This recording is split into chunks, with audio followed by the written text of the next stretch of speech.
What's really good? What's really good? What's really good? You already know what time it is, man.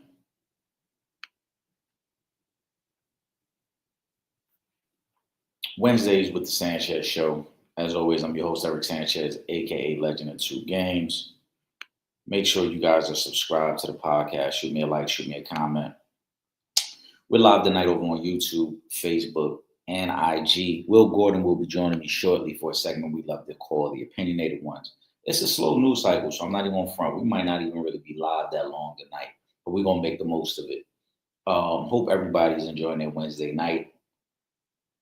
Took the week off last week. I was away, but we back at it this week. So, what did we miss? Let's get into some stuff. Oh, also, a couple of things. Make sure, as I mentioned, make sure you guys subscribe to the podcast. Again, we're live every Wednesday night, 7:30 p.m. over on Facebook, YouTube, and Instagram. Make sure you guys are subscribed to Real Fans, Real Talk. If you missed Monday's episode, it's up on YouTube. It's a great episode. We're going to be back next Monday with Tina Hutchinson, former record holder, female basketball player at USC. There's been a lot of things that she's been discussing lately, and she's not getting the press that she deserves for her accomplishments, but also her relationship with the university. So we're going to get into that Monday night. So if you're a fan of basketball and specifically women's hoops, you're going to love that conversation. As always, guys, make sure you subscribe. Real Fans, Real Talk, Monday night, 7 p.m. And Wednesday, we'll be back with the Sanchez Show again. Give me 1 second, guys. Just getting Will Gordon situated here, making sure we're all set to go. But yeah, it's a slow news cycle. Also, want to take the moment to express our condolences to the family of Malcolm Jamal Warner. Sorry, the tequila got me early. But we talked about it on Monday. He passed away in a tragic swimming accident. So thoughts and prayers go out to the family, man. Very unfortunate situation. So yeah, but for tonight, last time we did best black rom-coms, Will Gordon and about it that we're gonna get into tonight because I got some emails regarding it. In terms of sports talk, it's a slow news cycle. Right now we're in dog days of summer. Baseball is really the only thing going on right now. NFL, we're a couple weeks away from the Hall of Fame game. Starting next week, we're going to start giving you our breakdowns and predictions for the upcoming season, what we like, what we expect to see, what we put money on, what we gambling on. That's what we like to do over here. NBA, we're a few months away from the start of the NBA season, but it's slow. Other than a couple veteran signings, Chris Paul to the Clippers, to me doesn't move the needle. I mentioned it on Monday. I think on paper the Clippers look great, but when you kind of look at the injury history of their main guys, Beal, Paul, adding to what you already have, the uncertainty with Kawhi Leonard, the uncertainty at times with James Harden. On paper, it looks great. I just don't know what that team is going to look like come April and May when it's playoff time. So for me, I'm not completely sold. But yeah, we got to get into the Jerry Jones and Micah Parsons contract situation. We got to get into Terry McLaurin as well, his situation with the Commanders. I'll start with Jerry and Micah. I've been on record as saying in the past that Jerry Jones does a terrible job of negotiating contracts. Maybe he feels he's a shrewd businessman. He waits to the last second to get these deals done. It's a long history and track record of doing this. He did it with Dak Prescott. He did it with CeeDee Lamb. You go back over a decade, he did it with DeMarco Murray. He, for whatever reason, thinks that he is conducting good business, maybe saving the franchise some money by holding out to the last possible moment to get these contracts done. I don't understand it. I don't understand the vision for why he does it this way. Micah Parsons, another example. He came out during a camp session and talked about, handling business, being there for his teammates, not potentially holding out because he knows what it would mean for his teammates. And I think he said all the right things. But if I'm Jerry Jones and them guys, I'm not liking the idea that possibly my best player, obviously my best defensive player is without a contract going into the start of the season. And I think if you're trying to build a winner, if Jerry Jones is serious about building a championship contender, I don't think he is. I've said before too. That's another conversation that has many layers to it. I don't think Jerry Jones is serious about building a winning franchise. I think he's more than content with having a recognizable franchise, having a franchise that, again, draws a lot of money, gets people interested in them. They get a lot of nationally televised games. But in terms of building a winner, I don't see them trying to build a winner. They drafted pretty well, but they struggled to fill out their roster. Again, they waited to the last possible moments to renegotiate contracts and get guys new deals as opposed to taking care of them earlier. So for me, I'm not too thrilled with the way he does things. But I think there's a situation that could really backfire. And it happened a couple years ago when Dak got hurt, and they end up still having to give Dak his contract. And there was uncertainty going into that season of the new deal because he was recovering from that broken ankle. And I think you put yourself in the same situation again now. Michael Parsons could get hurt. You're still going to end up having to pay him if you want to keep him. So I don't understand why Jerry hasn't taken care of this already. But it's one of the things that they need to address very, very soon. Other than that, Terry McLaurin's contract, I'm going to wait for Will to get on so we can talk Terry McLaurin because I know he's got a lot to say about the Washington Commanders franchise, the way they handle business. And coming off last season, there seems to be this buzz around the team that almost overshadows, decades-long mismanagement. I know it's a new ownership group. I know it's a new head coach, a new front office. But let's not ignore that the Commanders have been bad for a very long time. And now you're not taking care of probably, he's not your best player. Jaden Daniels is your best player, your most important player. But Terry McLaurin is probably the truest leader on this team. And so you're not taking care of him after you traded for another receiver this year. I think that's bad business as well. But we're going to wait for Will Gordon to join for that. What else we got? Yeah. It's slow, but what we got? Let's see. Let's go. Let's check it out. Let's see what we got going on social media. Let's see what's going on. We got to get into some fantasy football soon, too. I know the Real Fans Real Talk League is going to be starting up soon. We'll be posting about that for anybody. We normally keep our 2 slots open for anybody who wants to join the league. So that'll be conversations that we have coming up very, very soon as we get closer to the start of the NFL season. Yeah. And then we're going to circle back to the conversation we had last week with the Black rom-coms. Like I said, we had a couple people who sent us some emails. I'm going to wait for Will Gordon to join so we can get into those as well.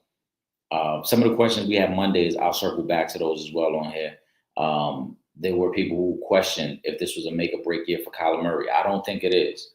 As I said, I think Kyler Murray has to prove himself. Number 1 overall pick, a guy who, again, the franchise was kind of handed to him. He has not delivered. He has not performed at that level of a number 1 overall pick. But going into year 7 at 27 years old, there's still a lot more room to grow for Kyler Murray. So I don't think that this is a make or break season. I don't think that he has to deliver on big promises. And for me, make or break would determine or be identified as winning a Super Bowl. They're not going to win a Super Bowl. That's just not going to happen. But he could make them a playoff team. They could compete for their division. So there's other ways, I think, for them to have a successful season. I would never categorize it as a make or break season. So we're going to see. Also, the same question was kind of posed about Trevor Lawrence. And I don't view Trevor Lawrence in that same light, though I think the sense of urgency is a little higher for Trevor Lawrence. Because, again, coming in as a number 1 overall pick, but also hyped as the most sure thing as a number 1 pick since Peyton Manning, he hasn't delivered. He's got 1 playoff victory. He's got 2 playoff games under his belt, 1 playoff appearance, 1 season. He's got to be better. I know he's had some uncertainty with the coaching. I know there's been a lot of turmoil and mismanagement by the organization, but he's got to be better as the face of the franchise this season. And so that's going to be one of the things to pay attention to with the Jacksonville Jaguars. The division is weak. We know the Texans are probably the only sure thing out of that division. But Trevor Lawrence has got to be better. And if he's not better this year, then you got to wonder what direction they go as an organization. The defense is improved. The defense is young. They spent money on some weapons around him. He's got to be better. So that's also going to be one of the things to keep an eye on this year. Again, guys, make sure you guys are subscribed to the Sanchez Show. We go live every Wednesday at 7:30 p.m. when Will Gordon joins live in a few minutes. We're going to do a segment we love to call the Opinionated Ones. We get into a lot of different stuff. We got some emails this week, actually. So I wanted to tell you guys, keep sending in your questions and comments, and actually DMs as well, because we're going to respond to them. Any posts or comments on Instagram, we'll get over to them as well. I'm flipping back and forth between the two lives. So appreciate you guys locking in with us on a Wednesday night. But yeah, we got a couple people who reached out to us in regards to our episode about the Black rom-coms. So we're going to get to that shortly once Will Gordon joins. What else did we see recently? We're gonna reference social media, and we're gonna see the Epstein list. I'll wait till Will Gordon gets on for that, because I know that's a very detailed conversation, a lot of opinions in regards to the current presidency, the current administration as a whole, and what they knew, what they didn't know. Today, I saw Newsweek released a statement that Roy Black, the attorney for Jeffrey Epstein, passed away. Now, the headline was a little deceiving. It was said "found dead" was the headline, which made it seem like it was fishy. But when you read the story, you realize that he was 80 years old. He had been dealing with some illness, and he was found unresponsive in his bed, is a better way to put it. He wasn't found dead in the sense of foul play or murdered. So you do with that what you will. But I think we got to discuss it, and I think we got to get into some deep thoughts and opinions on how we feel about the list and what it means for our country as a whole. Because I think there are many layers to that conversation. It's not just as simple as, oh well, these guys were pedophiles and they were rich and they took advantage of their status. I think it's deeper than that. I do think there are many layers to it. So I'm gonna wait for Will Gordon, because I know he's got a lot of opinions on it. And obviously the Diddy situation, that the trial got moved up. Give me 1 second, guys. I'm just responding to Will here.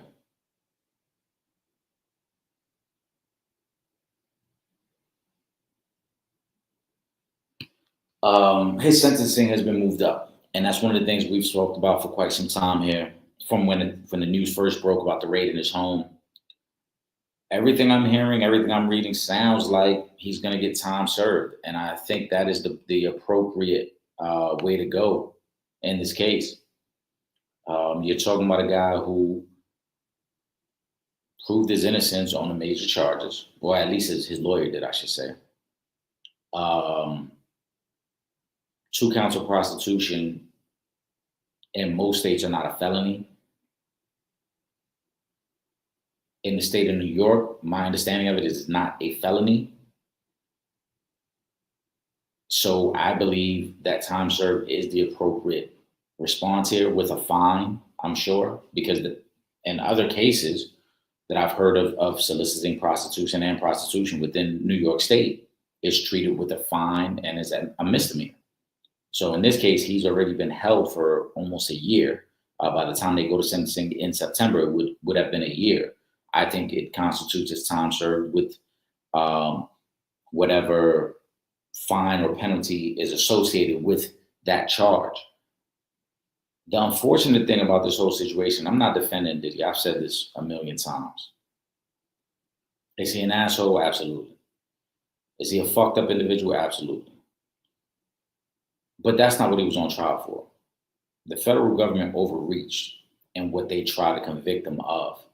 And I think in doing that, we know they smeared his image. That probably was their goal from the jump. They wanted the smear campaign, and they wanted to tarnish the name and the image, and that's fine. But I think what was unfair in this situation to him was that the narratives were spun out of control by the media, purely based on what the federal government, the information the federal government was putting out. And they knew this information wasn't enough for charges, let alone a conviction. You look back, the information that was leaked to the media about the baby oil, and then we found out that was exaggerated. Information that was leaked out about all these secret tapes of celebrities partaking in freak offs, and then we found out that was not the case. They used trigger words like sex trafficking, which most people associated with young men and women, young boys and girls being associated with the charges, and we found out that wasn't the case. So there was this huge smear campaign. His lawyers from jump tried to fight for bail. His lawyers from jump tried to say he was not a flight risk. And all those things were denied purely based on what the federal government was providing, the information they were providing. Now that he's been found not guilty on the major charges, I don't understand why he should be held, and I don't understand why he should be held any longer. And so that leads back to my statement that it should be, at this point, time served. The federal government, yeah, they smeared his name. They did what they were supposed to do. That's to me, that's what always seemed like that was their goal. So they did what they wanted to do, and that's okay. But at some point, we've got to, we've got to move on. And so at this point, I think that's what the best thing would be to do. I think they should move on. It should be time served. It should be the penalty to fine. He's going to move on. The real question remains, can he go back to being the high-level businessman that he was prior to these charges? I think he will. Now, will he be a public figure, frontline marketing and brand ambassador and those things? Probably not. Not for some time anyway.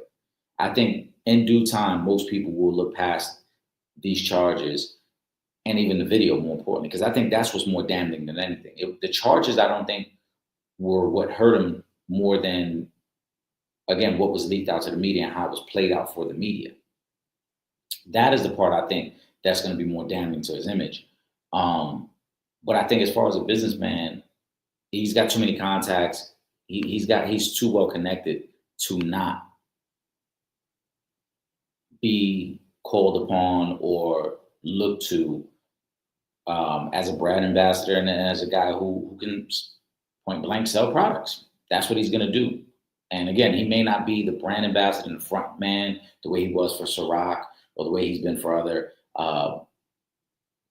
brands and products, but he'll still be somebody they call on behind the scenes. He'll be somebody who will be able to use his insight and his influence and understanding how marketing works and how to shift the culture in different ways to get people to buy into a product. So I think that's going to happen regardless. I think he's going to be fine in that way. And it'll be very interesting to see how this plays out, because this is the first time, in the hip hop era, we've seen people go through different things in the culture.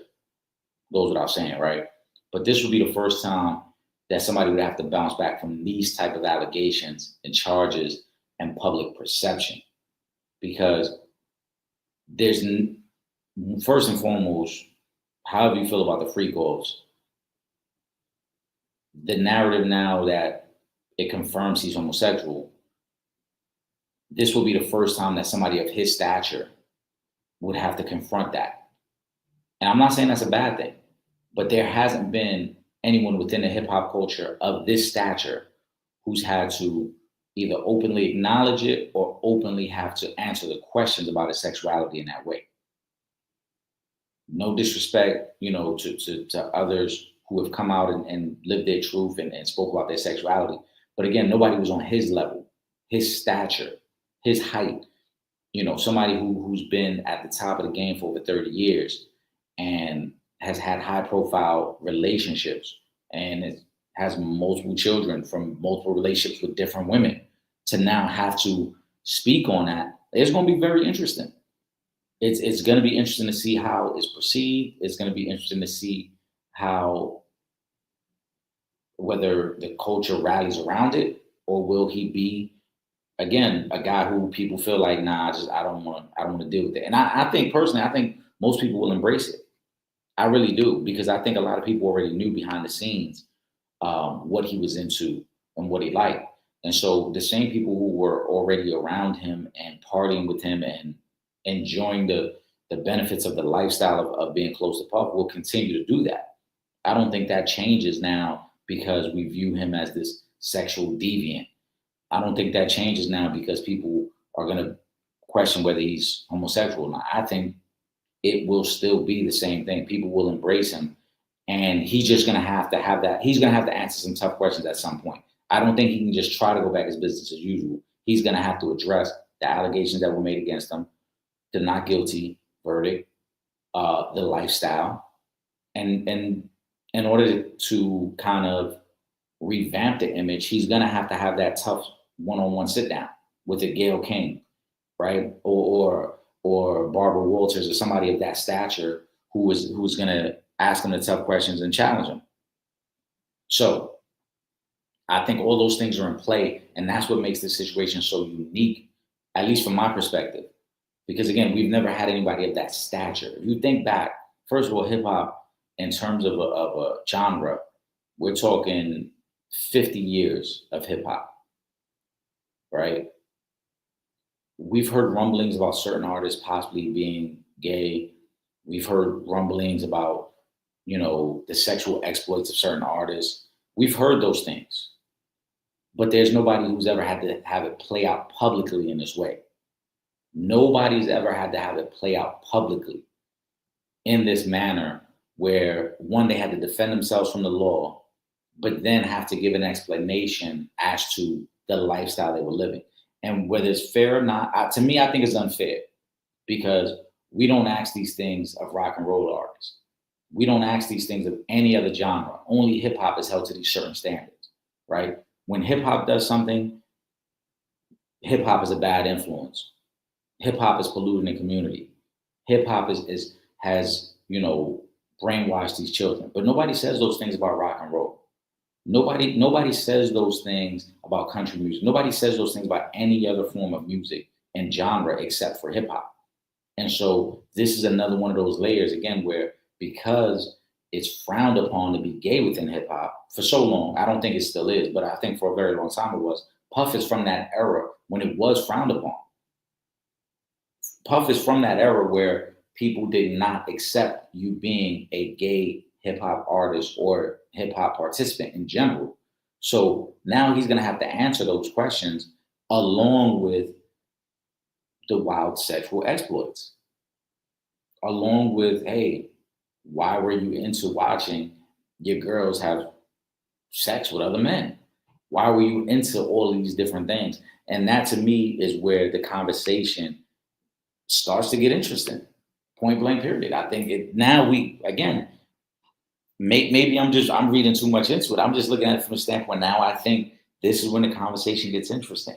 This is when we're going to see, can he truly rebrand himself and remarket himself and kind of repackage himself, pause, for public consumption, pause, because those are going to be the things that I think are going to determine if he can be successful within that business space, right? He had to rebrand himself after the shooting in the nightclub that led to the conviction of Shine.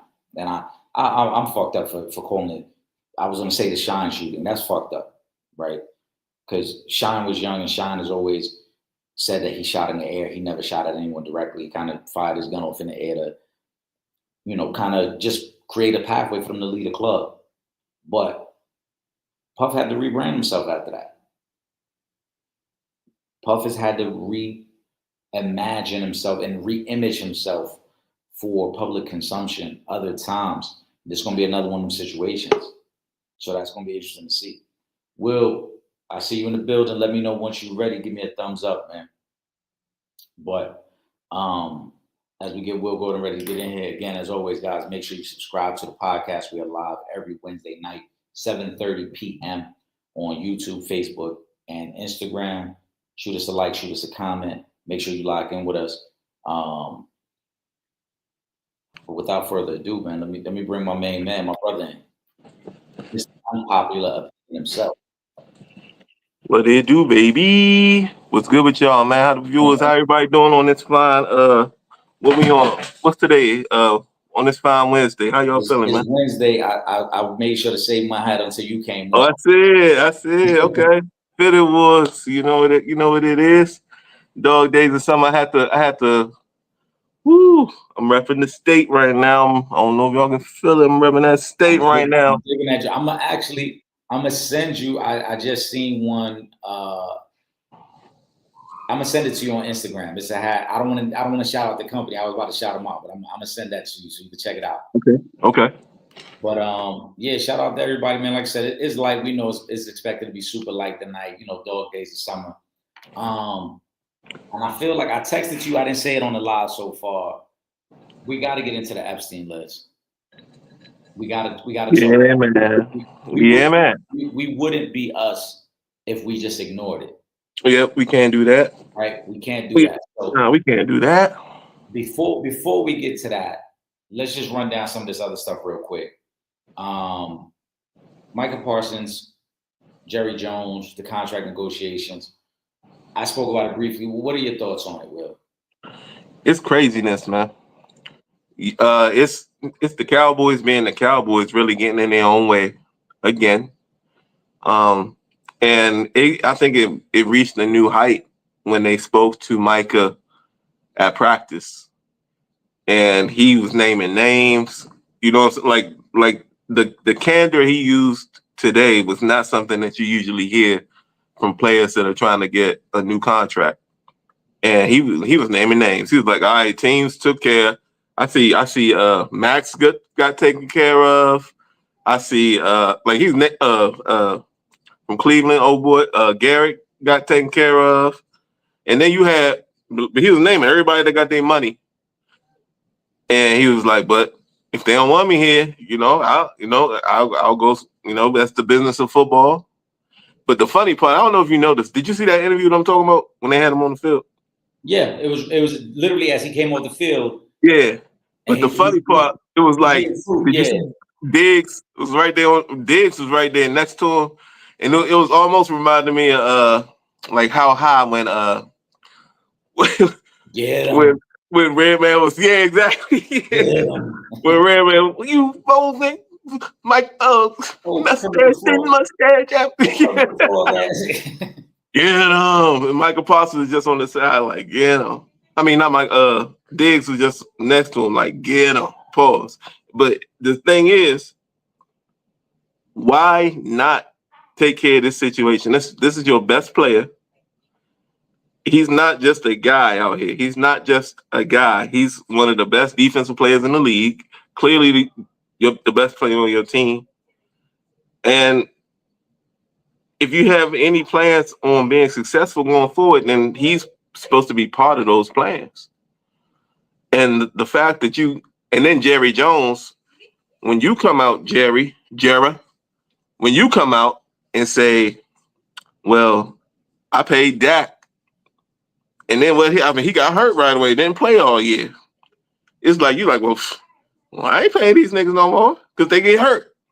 That's the message that's the message you putting out there.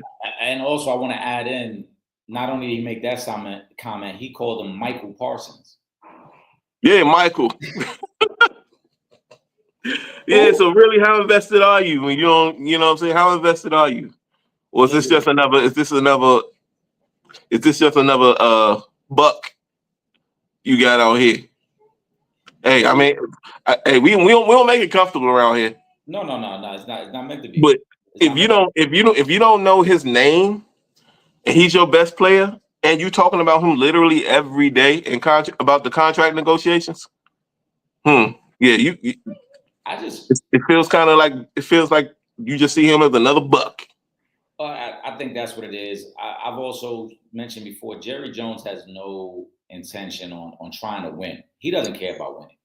This is all about the brand of the star and how can we just keep the revenue coming in.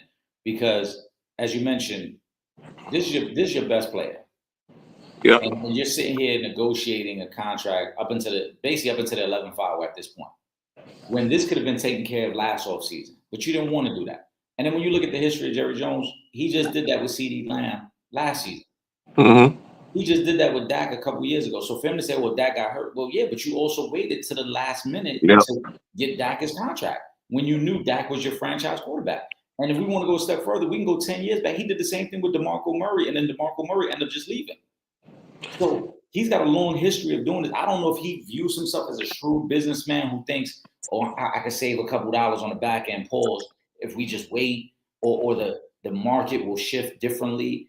I mean, I don't understand what he's doing. When you look at the way every other team handles business, and then Jerry is consistently in this position where he's got guys who he's either got to franchise tag him or cave into a new deal. I don't understand why they even allowing him to still be a part of these negotiations. I thought his son would have taken over by now. I thought somebody else would have stepped in and already been handling these things as opposed to letting Jerry do it. See, and the thing is with Jerry, like you said, the history of him fumbling these situations. I think the way I look at it is all that is off-season talk, right? We both know, and this time of the year, it ain't a lot out there to talk about, right? So he wants to continue to be at the top of the news cycle in the off season because we're not talking about other teams really not handling their business. Now it's bad press for him, but for Jerry, good there's no bad press. All press is good press.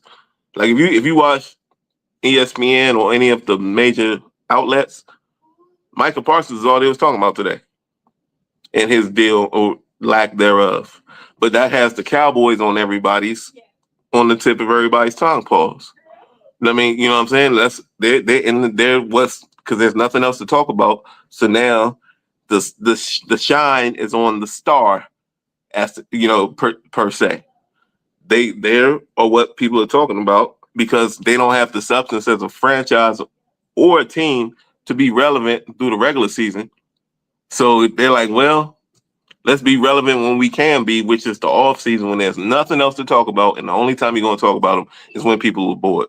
But still, it's still people want to talk football, and they want to be the talk of football. And this is the only time that he has a window to be the talk of football, to be relevant. Because when we're talking about football as fans, we're usually talking about winning, and that's not been something that you can correlate the Cowboys to in many, many years. So this is also it's bad business to me. At the end of the day, Michael Parsons on by week 1, he'll have a contract, I'm sure. But if he signs Michael Parsons 2 weeks ago, nobody's talking about Cowboys football today. Nobody. What are you talking about as far as Cowboys football goes? You're not. So in order for him to stay relevant, stay popular, outside of the local media, there is no conversation. Yeah, right. That's how I see it. And I think you and I we agree. We're saying the same thing, that these are just things for the star. This isn't to try to win. This isn't, again, any knowledgeable front office rep or executive would say, lock up your best players as early as possible, and then use your available cap space to fill out the roster. Why are we having these conversations about Michael Parsons a month before the start of the season? Exactly. So, and which also, go ahead. My bad. No, I was gonna say, which leads to the conversation about Terry McLaurin. Exactly. Yeah.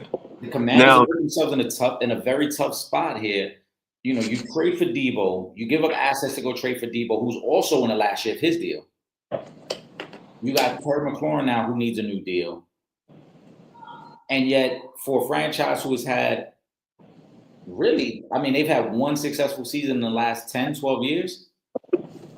This becomes a cloud over your organization when you really should be trying to figure out how can you take that next step with Jaden Daniels and become a true Super Bowl contender. I don't get what the Commanders are doing, but I'm gonna let you go from there.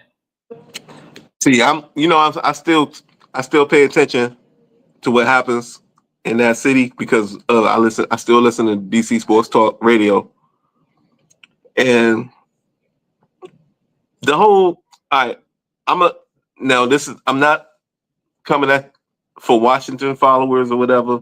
This ain't personal, but this situation is not the same as Micah's at all. It's different.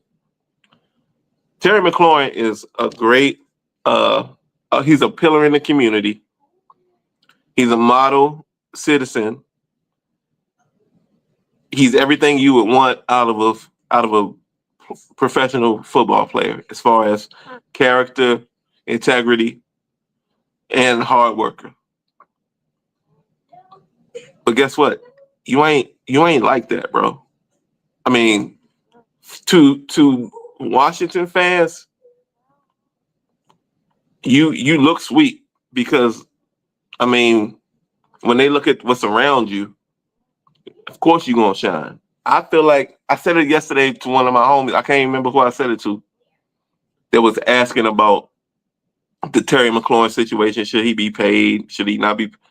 I said no, because in the landscape of the NFL and receivers, I could Google right now top receivers in the NFL 2025.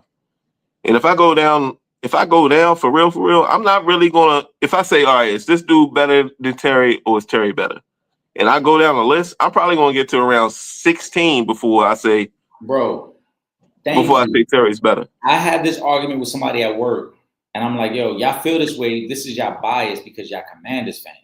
Listen, Terry McLaurin is not. I don't. He's not a top 10. I don't think he's even a top 20 receiver, bro. Dude, he might not be. That's what I said. I said that you get around 16 the way you start to consider him.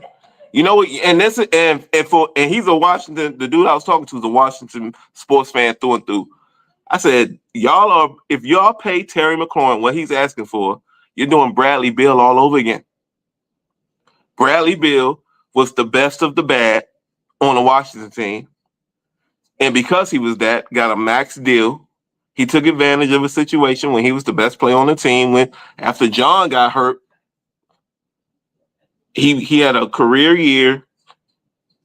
In the year you need to have a career year was all NBA because he was dropping 31 or something a game because there was nobody else on the squad. He was the best of the bad. And that's the same with Terry. You know, last year they had a good season, but for the years prior, Terry McLaurin was the best of the bad. And if you put him against anybody else in the league who's their best, he don't stack up, just like Bradley Beal. And that look how Bradley Beal played out. Look how that played out.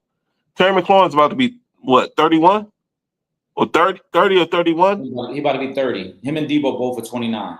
He about to be 30. You not eye test to me. Like I said, I wish I had the list in front of me. If we go now, we can just freestyle, throw out receivers' names. This topic, we can go team for team. Who is he better than? Listen, when I had the argument or the debate, I should say, with a coworker, if you start in the NFC East, he's not better than either one of the receivers in Philly. Nope. He's not better than CeeDee Lamb. Nope. And I don't think he's more talented than Malik Nabers. No, exactly. So you're not. In your division alone, you're the fourth best receiver in your division. And who's the number 2 in Dallas now? They just who? George Pickens.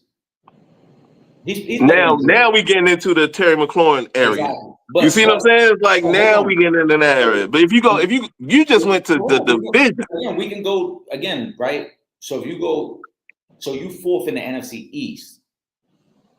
Is he better than Justin Jefferson? Is he better than St. Brown? See, like now, exactly. Again, this is my, and you know what? And hold on. Is he better than DJ Moore? No. So we already named 7, and we've only gone through 2. Actually, him and DJ are right. Okay. DJ now, because DJ is what now? 33. Nah, DJ's a little young. DJ might be 31. I gotta look up what DJ. But he ain't getting that top dollar receiving money neither. Well, he got that deal 3 years ago, right before he got traded. So his contract in comparison to what's being given out now is like a quote unquote a discount. Right. But even still, we went through only 2 divisions in the NFC, and we already were able to name 7 guys. Yeah, that's crazy. Now we can go a step further. Is Terry McLaurin better than Mike Evans? Absolutely not. Mike Evans going to the Hall of Fame. All right. Is right? Is he better? Is Terry McLaurin better than Devontae Adams or Puka Nacua? No. Okay. So now again, we're at 10. And we ain't even got to the AFC. Right. We haven't even got to the AFC. We're just saying 10. Yo, he is Bradley Beal. And then you know what? What dude got mad? I said, if you want to give a long-term deal at 30 years old at major money to Tyler Lockett, basically, have at it. Terry McLaurin's Tyler Lockett with lipstick on. And if we want to use that comparison, why do you think Seattle cut ties with Tyler Lockett? They saw the writing on the wall. You're losing a step. You're not the guy you were. Now, and this is not to knock Terry McLaurin. He's a good wide receiver. Absolutely not. But he just ain't him. I'm not renegotiating with a 29-year-old receiver on the verge of turning 30, who at best might be the 20th best receiver in the whole league. At best. Yeah, that it don't make financial sense. And that's why I started the statement by saying they gave up assets for Debo for a reason. Because he was worth it. But they also looked at Terry McLaurin and said, look, this is probably going to be it. This is probably going to be the end of the road for Terry McLaurin. So let's go get ahead and bring in a guy who we can transition into that spot. Now, they're not the same type of receiver, but the last thing you want is Jaden Daniels out there with no weapons after this year. So at least you keep Debo. Like, so y'all really comfortable with Brandon Ayuk coming in? I mean, is that who they got from San Francisco? Debo, my bad. With Debo coming in, out of shape. That's who y'all want y'all weapon to be. Y'all number one weapon to be. I mean, listen, but that's why I also said that they've mishandled this situation too, because they gave up draft capital for Debo. Why not draft a receiver? Yeah, in a receiver-rich draft. Right. You gave up draft capital, and now Debo's out of shape. Debo has missed time damn near every season he's been in the league. Yep. And Debo's also playing for a new contract. Yep. But one of these guys are not going to be there next year. If you lose Debo, most people won't think much of it, but it's like, all right, but you gave up draft capital for Debo. So why wouldn't you try to keep Debo and give him a 2-year extension? And what's crazy, we can look at film, or we can do it the way I always do it, like we used to always do back in the early stages of the opinionated ones. Line up on the baseline. All right, if I'm picking dudes, I need a receiver. And DK standing there and Terry standing there, who you taking? If DK Metcalf? Yeah. Oh, DK Metcalf, come on. Absolutely. Terry is not sweet. He's sweet to Washington. Yes. But in the landscape of the business of NFL football, you are mid, bro. Mid. Remember, we named 10. We didn't even get to the AFC. Right. That's what I'm saying. You mid. We didn't get to Chase. We didn't, like you said, we didn't get to DK Metcalf. We didn't get to Tyreek Hill. No, it's so many receivers. We didn't get to none of them. We get to the Cincinnati receivers. That's what you just said, Chase. Yeah. But we didn't get to T. Higgins. T. Higgins is better than him. And he's a number 2. Washington fans, y'all know the links. If y'all think T. Higgins is better, if y'all think Terry McLaurin is better than T. Higgins, drop your name so we can call you on next week and question your football acumen. He's not better than T. Higgins. I'm sorry. No, he's not. He's not. You know, what's the receiver from the Texans? Nico Collins. No, not at all. See what I'm saying? You ain't nowhere on Nico level. And that's what he want to be paid like all these guys that we talking about. You're not him. You're not that guy, bro. You are Bradley Bill when he was with the Wizards. You're the best of the bad. Sorry. That's what it is. And it's so ironic that the same fan base is clamoring for the same mistake. If you give Terry McLaurin $30+ million now, first of all, he was never worth that. And he was never that he was never that. But now he looks at Garrett Wilson getting money. Like, guess what? Garrett Wilson was better than you when y'all was at Ohio State, and he's better than you in the NFL. Well, Garrett Wilson's another guy similar to Malik Neighbors, where the potential is so far greater than Terry McLaurin. Yeah. And we're talking about younger guys. Dude, you're about to be talking about that. Yeah, it's not even the same caliber of receiver. You about to be 30 and you regular. Ron laughing at your comment when you said you called him Bradley Bill. It's a fact. He is. Hey, Ron, if you don't see, do you see the similarities, Ron? Throw it out there if you do, if you think I'm tripping. But it's the same situation. Shout out to IG. We got some people locked in on IG. Drop a comment. Let us know, man. All right. We appreciate y'all over there. I see y'all over there, man. But I think ultimately the Commanders have mishandled that situation. Terry, I guess he views himself more than what he's at, but I do not have him as a top 15 receiver. And if I'm the Commanders, I would let this thing play out. He's not one. And he's under contract. Say that again. And he's under contract. Yeah, he's under contract. You let this play out. The only downside to all of this, if you're the Commanders, is that he is a leader in that locker room. And so you would hate that it goes south with him and then people start to follow his lead or his mindset in that locker room. That's the only downside to it. But other than that, if you're the Commanders, I think I think you got to take your time with this. The only part of it too, like I said, that I didn't like, if you're the Commanders, if you knew you weren't going to give him the contract, or if you knew you were going to play this hardball negotiation, you should have drafted a receiver. I would not have traded for Deebo Samuel. I would have drafted a receiver, and I would have used that as the guy who we're developing to be the next guy. So that if Terry walks, all right, we got the quote unquote cheaper alternative already on the roster, because Deebo is not the cheaper alternative. Deebo, even though his cap hit this year is only $5 million, for you to keep Deebo is going to require you to give him an extension. And now you find yourself in a predicament with both receivers where you're trying to give extensions to guys who are about to be 30 years old. That would be, again, the part of it where I thought they mishandled that. Yep.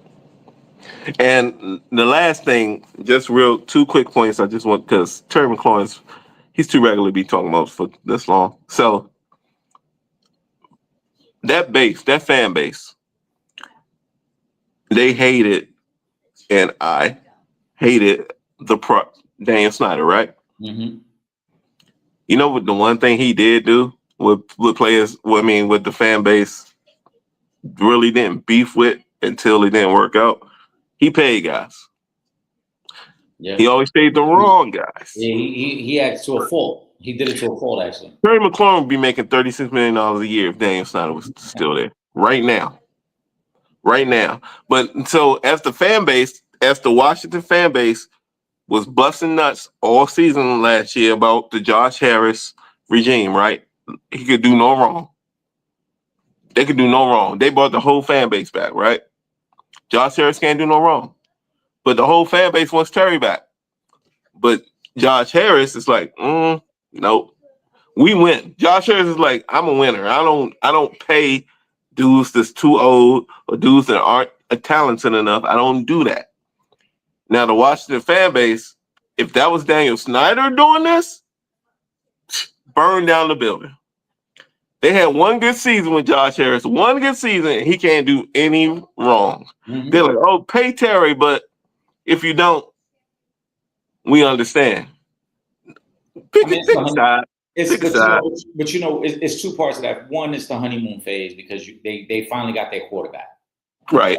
So as long as you got your quarterback, all is right with the world. The second part of that, though, is Josh Harris, coming from his ownership in the NBA, understands the importance of not overpaying for a guy at this point of his career, right? And so, to a fault, it happened in Philly because they got Embiid is under contract, and they can't do nothing with Embiid. And so, I think Josh Harris is taking the kind of cautious approach, like, you know what, we can let this play out because every year there are 5 to 6 really good wide receivers in every draft. Which at one point you could have drafted one, but also moving forward, you can say we can just go get a receiver in the draft and not have to worry about that. You know what I'm saying? We could figure that part out later. Shout out to Ron because I did see this circulating, and I'm surprised this is news because I remember when this first was talked about.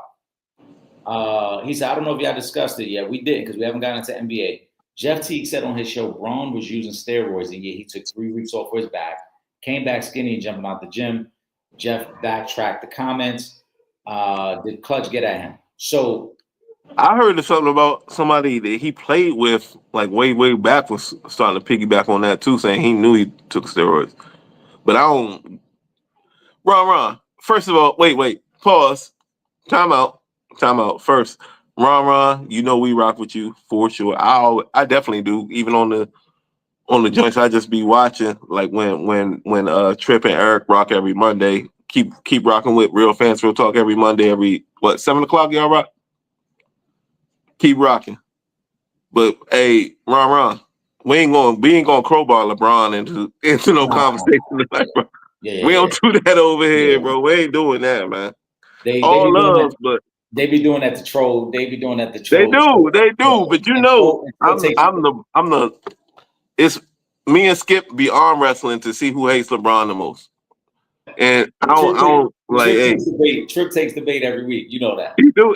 I know he did it Monday. I was watching. He did it Monday. Was it Ron that brought him up Monday? I don't know.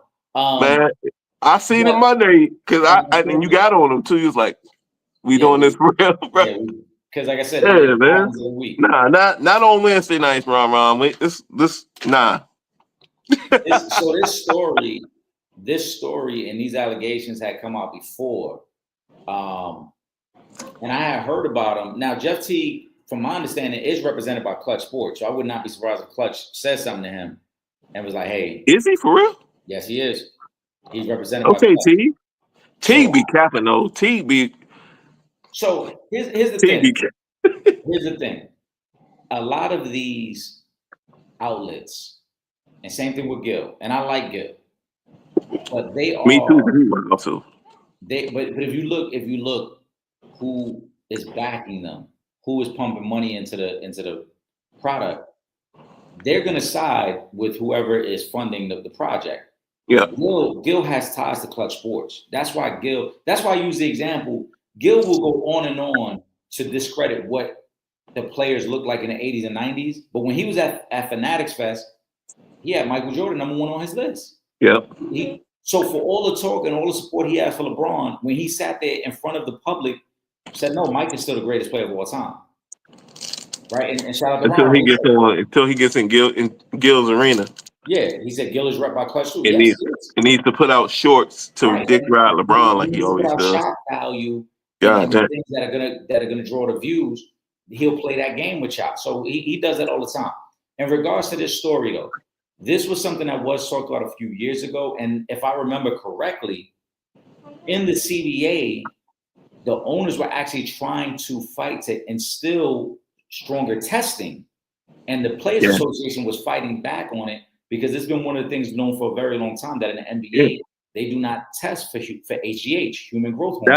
That's what I was back in the day when you first got in the shout out to for love of the game. I was yelling from hilltops, this dude's on HGH. And I had no proof, of course, but I don't care. I don't need it. I was just stressing my opinion. And I mean, if it walk like a duck and quack like a duck, it ain't a mongoose, right? That's what Stephen A used to say. Mm-hmm. It ain't a damn mongoose. And then, I mean, maybe he is a cyborg. Maybe. But I don't know. I don't know. And I'm mad that I'm talking about LeBron on your show tonight. Shout out to Ron though, man. Shout out to Ron, man. Why you guys talk about Ron, man? Come on, Ron. So Ron, you one of them informed sports watchers. You know all the things, and you talking about Bron. Come on, bro. no, I mean, listen, I get it. I absolutely you, Ron. You my guy. You my guy, dog. One of the things I'm just teasing. It's been circulating through social media the last couple I know. of days. I know, but all that's a plant. It's more Cowboys energy. Mm-hmm. It's Cowboys energy. Why are we talking about LeBron? It's Cowboys energy. Yeah. And who is LeBron a fan of? Shout out to my man over on IG. He said Cam Ward for Rookie of the Year in the NFL. That might be. I mean, I think Cam Ward is the favorite, but that might be a biased pick. That might be a biased pick because he's a Titans fan. I know him personally. No, So yeah. Guess what? No Titans gonna win any award. You ain't winning awards winning 5 games, bro. Yeah, but remember, he's the quarterback on a team that if they win 5 games, that's an improvement over last year. No, not in the rookie class that has the rookies that are in it. Who would you have as your favorite for Rookie of the Year in the NFL? Well, I'm gonna be biased, bro. I'm straight up biased. Amari Hampton's gonna be Rookie of the Year. Your running back. Yes, we are in Los. Go ahead. In Los Angeles. What Jim Harbaugh wants to do is run the football. Absolutely.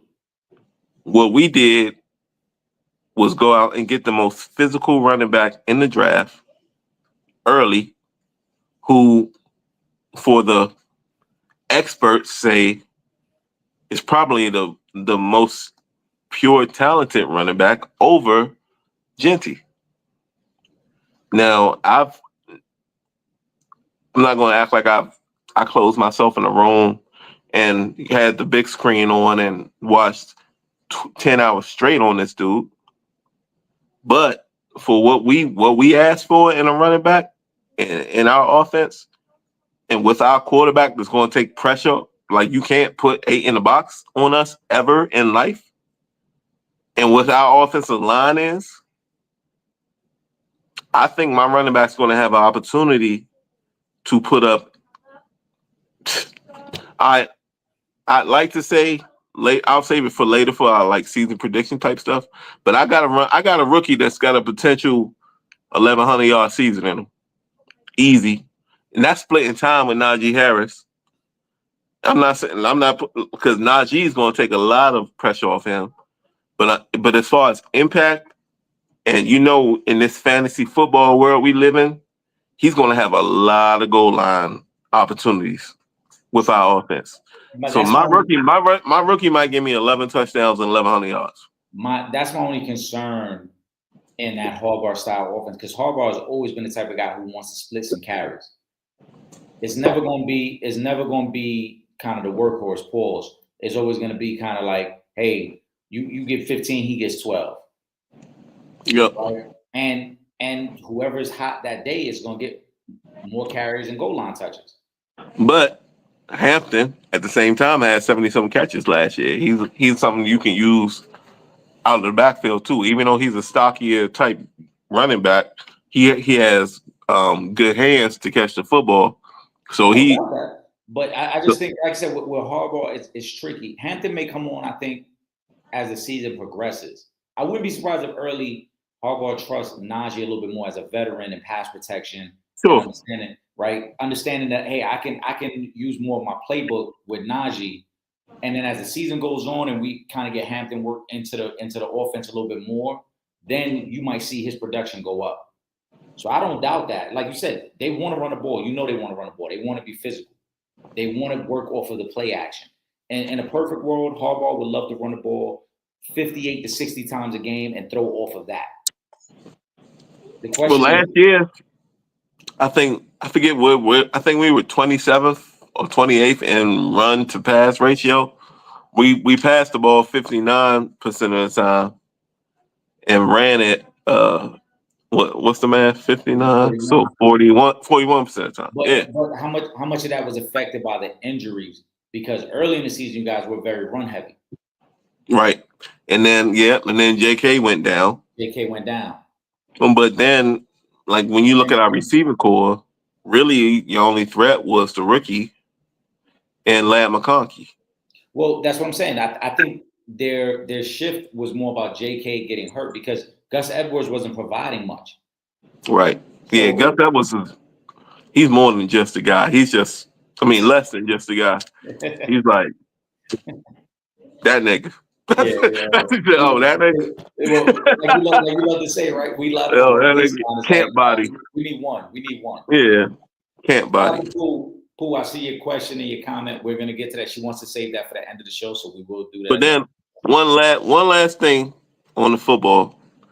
We've talked about the contract situation of Micah, the contract situation of Terry.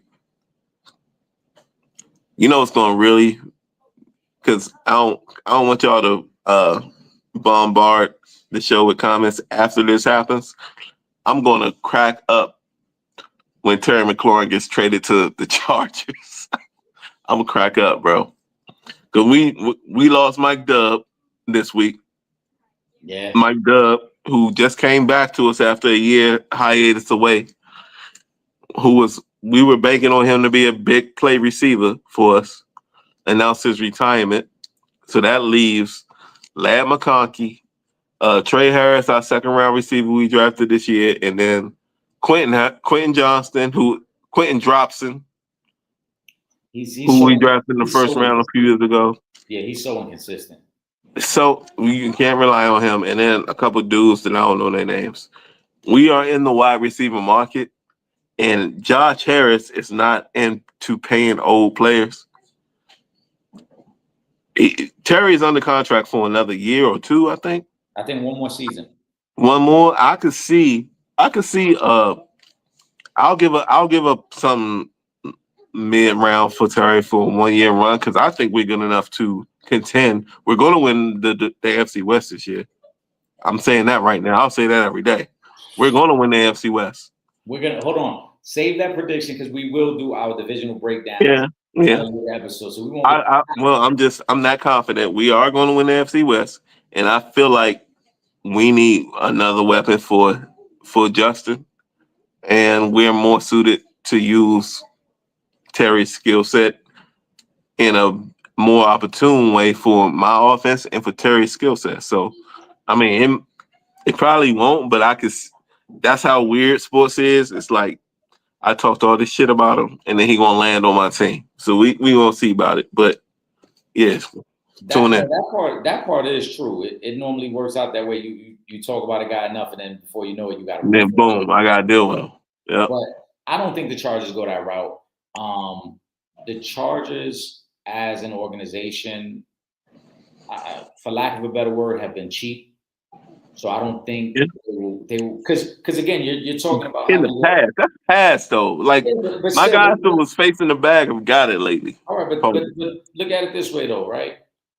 You're gonna have to trade draft assets and then still pay Terry McLaurin, who will be 30 by the end of the season. And I just don't think the Chargers will go that route. I think Ladd McConkey came on so strong last year, that they look at Ladd as like, all right, you could be our potential number one guy, and now we just got to figure out the pieces around you. Right, so that's not the mindset. But that's the mindset is he can be the best number 2 in the league. All right, that's our mindset. Harbaugh's style and the way he wants to coach would like Terry's gonna come over to do what? To block? Because Harbaugh ain't guaranteeing you 12 pass attempts your direction every game. That's not Harbaugh's style. That's one of the reasons that him and Michael Crabtree used to always bump heads, because for as gifted as Michael Crabtree was, Harbaugh ain't calling 12 to 15 passes where you're the number one target. But you didn't want Michael Crabtree to be your one. All right, but even still, right? So you want to run the ball. You don't want Ladd, as great as he was. He crapped the top 100 this year.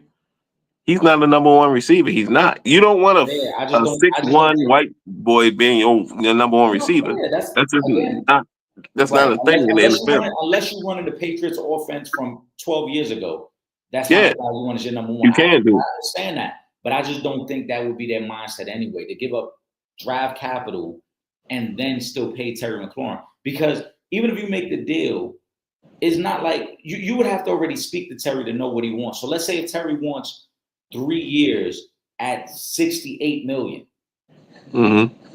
If you're the Chargers, like, do I want to pay this guy 3 years at $68 million? Who's going to be 30 years old by the end of the season? Why would anybody do it? Like the logic we use for the Commanders, why would anybody do it? If you're the Chargers, I think you've drafted well enough to say, look, I'd rather trust the process in going into the draft. Or if we don't want to go that route, you can always get the veteran receiver who's willing to come over here. Because you look at Devontae Adams going to the Rams. You can get the veteran for cheaper. Like I said, there's so many talented receivers out there. I wouldn't trade for Terry McLaurin. I don't think the Chargers would. But the thing is, if say we were to trade for him, right? Like if it got so bad in their negotiations, let's say we offered them Quentin Johnston and a third, straight up. Quentin Johnston and a third for Terry, right?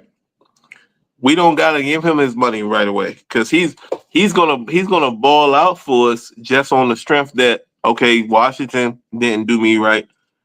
I'm gonna come over here and ball out, and I'm on display for everybody else, and we're on his rights. So he comes to us. If he comes to us and balls, then we have the opportunity to bring him back. So for Quentin Johnson and a third, I do that yesterday. Just to see. Of course you would, but then doesn't that work against your thinking of what this team is going to be, right? Because in order for him to ball out, again, now you got to force feed him. We have to. Harbaugh would have to be speaking to the offense coordinator. For him to ball out, because Terry McLaurin is never going to be one of them guys who 5 catches for 110 yards. He's never going to be that guy. It's always going to be 8 to 10 catches for 98 yards. You got to force feed him. Not in that offense. With Ladd underneath, you can throw Terry out. You can throw Terry out for deep routes for sure. That's not his best skill set. His best skill set is as the physical possession receiver. That's why he works so well. He's not physical. He ain't physical, bro. Right. When I say physical, I mean he's underneath stuff. Tough ball catcher. Pause. Because he's neat. Whoa. Yeah, he's needed to be that for Washington. Though Right, but that's his best situationally, he wouldn't attribute. need to be that for us. That's his best attribute. If you look at a lot of his highlights from the past couple seasons, it's in traffic, making the catch, making tough catches that nobody else on the team. You can't throw to anybody else in those situations, but he'll make the play, and that's So cool. he has that ability. So he has the He has that ability. ability. But But also, you how see a many lot of times? deep balls thrown to How him, many pause, times? and they're always just right there. How many times is he running wide open through the secondary though? Yeah, he don't got breakaway speed. That's And true, that's and that's another reason why he's not going to get paid by Washington the way he wants to get paid. That's true. Ron, that's what we're talking about right now. Where he said concern level of Terry McLaurin's absence. I mean, I'm not concerned because he's under contract. He's going to show up. Yeah, yeah. He's regular. He's look Bradley Bill So in shout out to Pooh. I'm in gonna a post that comment Bradley later. Bill with a I helmet. appreciate you saying that too, Pooh. I'm gonna post that comment later. Um, I'm let's get into something that listen. The NFL talk is cool. Shout out to everybody that was on IG rocking with us. Shout out to all for the sure, supporters. Comment for section is sure. really lighting up right now. Shout out to Pooh, Ron. Shout out to my man Thudo. I seen him over there. Shout out Oh, to pull my up man in here. Tristan. Hey, young lady. We got to get into a conversation now. We tend to shy away from the politics, and not shy away. We just like, hey, look, that's not what we're here to do. We're here to keep it lighthearted. But there was some news that broke this week that I feel like we got to discuss.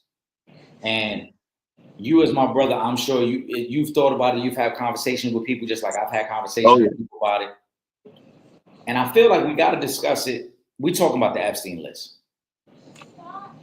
All right, we're an hour into the show. Yeah. If this feed gets cut off for whatever reason, the feds is watching. All right, because we're a full hour into the live at this They point. cancel it. Hey, they cancel Gobert.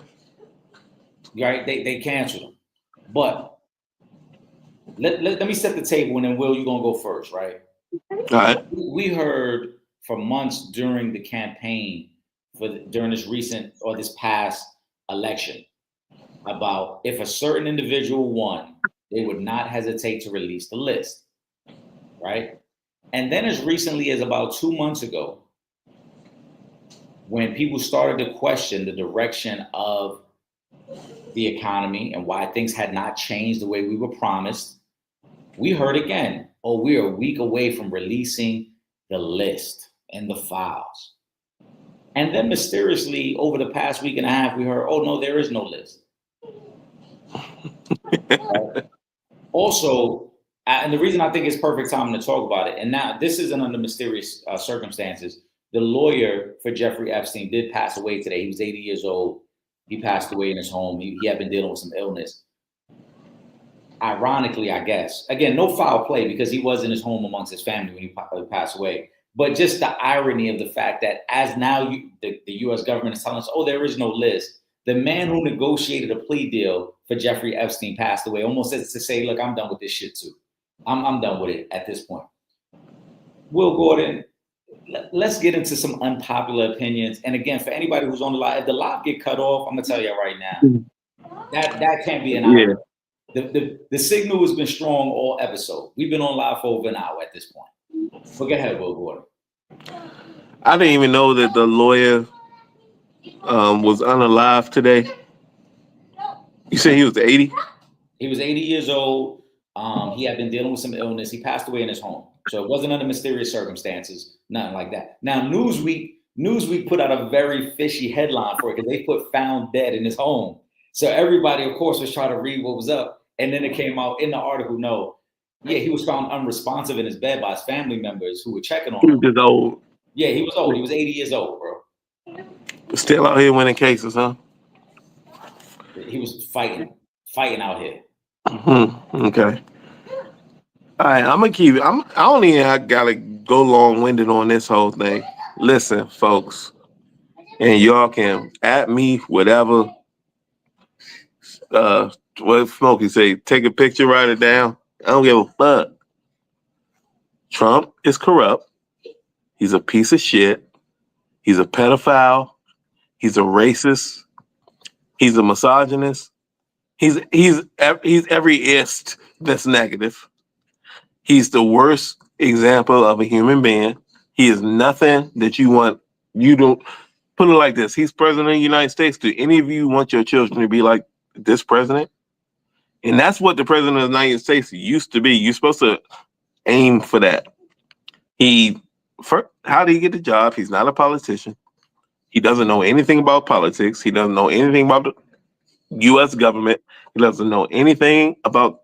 He don't even know about the Constitution. He shouldn't be in office. Okay. Now let's get to the Epstein shit. That was a cover up from the beginning. If you didn't think so, then I can imagine what color your hat is and what it says on the front. I mean, you ain't got you ain't got to go to the hat. I already know what your mindset is. Yeah, with or without the red hat. And the list. Let's talk about the list. I don't care who's on the list. I mean, I do care who's on the list, but I don't care how many other names are on it. I'm not just saying, oh, we need to take down Donald Trump because he's on the Epstein list. Everybody on there should be fried. Everybody. But he should not be given a pass because the idiots and ignorant people in the United States voted him president 2 times. That's not a reason to give him a pass.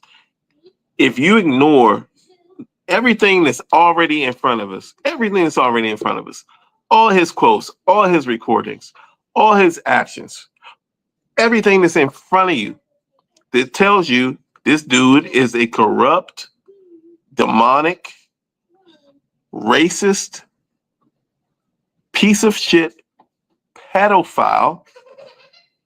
If you don't understand that, then turn this and out. Eric, this is your show, so I might not should say this, but turn this show off, man, because you ain't rocking with us. If that's what you want, this ain't you ain't for us, and you definitely not what we about. Live your life, enjoy your life, but keep that over there. This ain't what we about over here, and it ain't about having a conversation with you because there's no conversation to be had. There's no conversation to be had, bro. Listen, exactly. This dude is no way around it, man. We could do a 5-hour episode on this easily, and you know why it wouldn't matter? Because the bigots and the racists don't care. Nope, don't care. And when I say bigots and racists, I don't mean just whites. They're self-hating blacks. They're self-hating browns. Oh, for sure. Yeah. Who bought into the bullshit. Misinformed. No, they're not misinformed. Misinformation, the true definition of misinformation is, hey, I didn't know that was withheld from me. Everything you mentioned is public information. They just ignoring it. Right. Ignoring the truth. You just chose to ignore it. I respect that. Yep, they ignoring the truth. Yep. You chose, like you said, right? And I've had this conversation with friends, with family members, with coworkers, and my tone does not change in any of it, right? As any self-respecting man, just as you are, Will, you have a daughter, I have 2 daughters. What in your right mind would make you feel comfortable to vote for this man to be the leader of our nation? Right. Right. So let's start there, which it always troubles me when I see men who their daughters are wearing Trump shirts or Trump hats. Like you're teaching them self-hate. Right. You're basically letting them know you're not. Yeah, you don't really matter. You not only do you not matter, you're not even equal to a man. Yep. You're beneath a man. You're his tool. You're his toy. You're his arm candy. Sit over there, be pretty, just like his wife does. Sit over there, be pretty. Don't say a damn thing. You're whatever he wants you to be when he wants you to be that. That's it. Know your place, right? So that's one aspect of it. But there have been blatant signs of bigotry and racism from Donald Trump. And I'm not just talking about during the campaign. This goes from back, the 80s. Yeah, let's say this goes back 40 years. Right? And then I'm like, you got the people who just support him. And it's like, you know what? I can't, like I said, I can't call it misinformation. I can't call it blindly supporting him. You know what you're supporting. If you voted for him, you voted for a man who is openly supported by and backed by racist organizations. You're supporting a man who on multiple occasions has been accused of and settled rape allegations against him. Yep. Right? You're supporting a man who When it comes to Black and brown Americans, it's these thugs, these bums. But when it's These white, lazy people. right? When it's white domestic terrorists, it's there's some good people over There there, was some good people over there, the Proud Boys, some punk ass bitches. right? Like for real. So we're gonna So, start there, right? when they Like I say said, make we're America starting. great again, they're like Well, make it great well, America great again, make racism right, because my, normal my again. question would always be, so tell me what era are you referring to when you say great again? Yeah, it was never great for anybody that was not white. It was never great. Are we talking about Jim Crow? Was that great? Right, what era? Are we talking What about era? slavery? Was that great? Let's Are keep we going. talking about the genocide of Native Americans? Was that great? Which At era? every step that America was built, it was on the back of minorities and lesser off groups. Yep. That's and that was great for you. It was great when women couldn't vote. Yeah. That was great, huh? That's what they It refer. was great. It was great when I couldn't when I had to sit in the back of the bus, or when I couldn't Mhm. sit at the same lunch counter, Mhm. when I had to have my own water fountain that Keep half the going. time didn't work. Was that Keep great? going. Keep going. Is that when it was great? That's Was it great yeah. when it was great in So, sundown cities? When I mhm. couldn't be out past sundown and not expected to be lynched? Was that great? It was like what part was great? Because I'm still trying to. Oh, you meant more recent. Let's talk about the '80s. Was it great when Reagan brought crack to America? Oh, is that when it was great? Was it great when Reagan brought crack to LA and popped off in DC? You know how I popped off in DC. Oh And yeah. then y'all made maximum life LA. I sentences for mean, anybody bro, convicted of those we crimes. saw Was we that great? saw we saw the destruction of Black and brown communities. LA, DC, New York, New Miami, York, Chicago, Miami, Houston, Philly. Philly, right? We can go on and on through all these cities, right? To fund a war that we were Against never going to, ourselves. right, against ourselves. And then when those cities and those communities were completely destroyed, right? Then we turned it into the war on drugs Yeah. and started giving out football numbers for people in those same cities who were doing the same thing. They gave us drugs, then turned around and investigated us. Sean Carter. Yep. That's exactly what they did. So again, what era was great? Yeah, what was great? The race, like when we was in chains, that was great. Like when was America great? Like That's that's the thing. I like to ask Donald Trump, because I'm never gonna call him President Trump. He ain't my president. the clown in chief. I'd like to ask Donald Trump, when was America great? Like, can you just like how they got the timelines where you move the whole meter? Like, all right, here's America from let's say 1700 to 2025. Go ahead and land on when it was great. Yeah. Do that for me. Do that for me. And I Well, guarantee you it wasn't great for us. Because it hey, ain't there. It still ain't there. there's never been a point that it benefited or was great for us. There never was, and it was never meant to be. We know Nope. that. So, to the point about the Epstein list, right?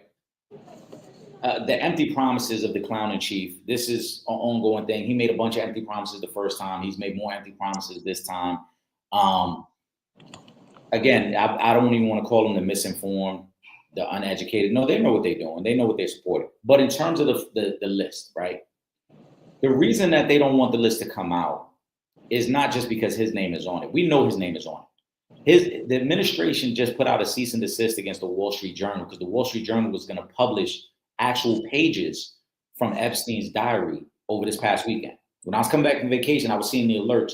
They were set to publish the diary pages where he had not only flight logs to show who was on the flights, he actually had documented phone conversations that had been written out. So spoke to this person on this day, discussed this on that day.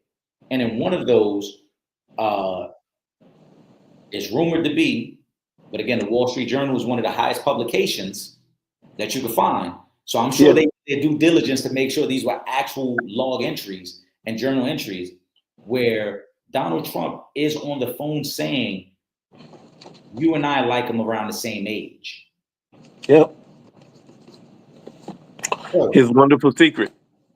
right. Now, for Donald Trump to say, oh, why are we still talking about Epstein? We're talking about Epstein because there's decades of you and him taking pictures together and hanging out on his private island. And you're on the flight logs at least, I think they said at least 30 times taking trips to the island. And you're on audio multiple times, fawning over elementary school girls. Yeah. You creep. You fucking creep. There was a journalist recently who also released some of the audio because he had tapes from Jeffrey Epstein where Epstein talks about the relationship with Donald Trump, where he views Donald Trump as one of his closest friends.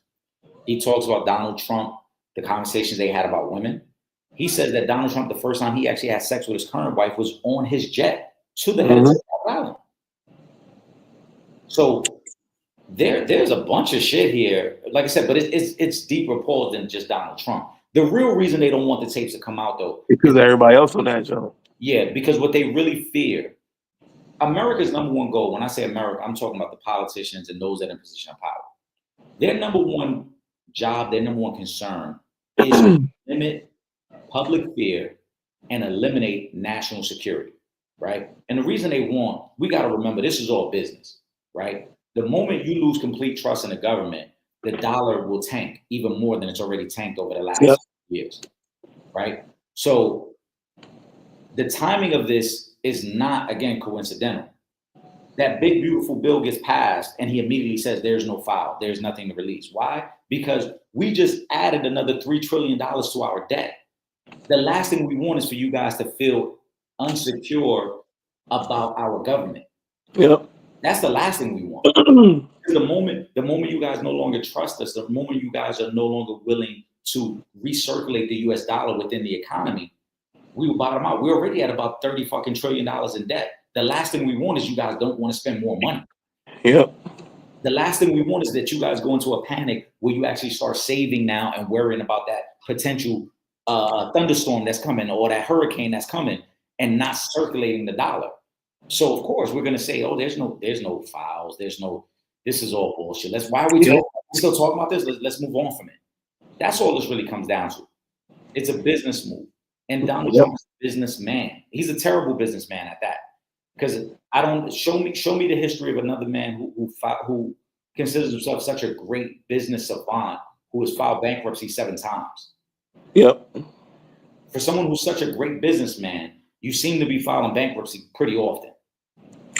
And there were other failed businesses that he did not file bankruptcy on. So he had about 13 to 17 failed businesses, but 7 that he filed bankruptcy on. Yep. And bankruptcy, you're going to recover from that at the end of the day.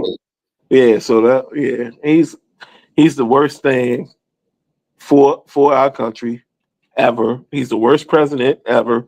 He had no political background. He shouldn't be a president. I was talking at work today. Shout out to my folks at work. We were talking about a little bit about because Epstein's brother came out today and said that he's seen Trump in Jeffrey's office multiple times, and anybody that was working there can vouch for it. And I was like, why is he like? And I'm I'm the only black person at my job, and you know where I live. So I'm like, why did y'all vote for this dude? Like, don't be trying to act like you didn't. Because I know y'all did, and I know you did. So the thing that I was bringing up today was he's not presidential. He has no idea of politics at all, and he's not a leader of men. I said I would rather have, and I'm talking tongue in cheek, of course, pause.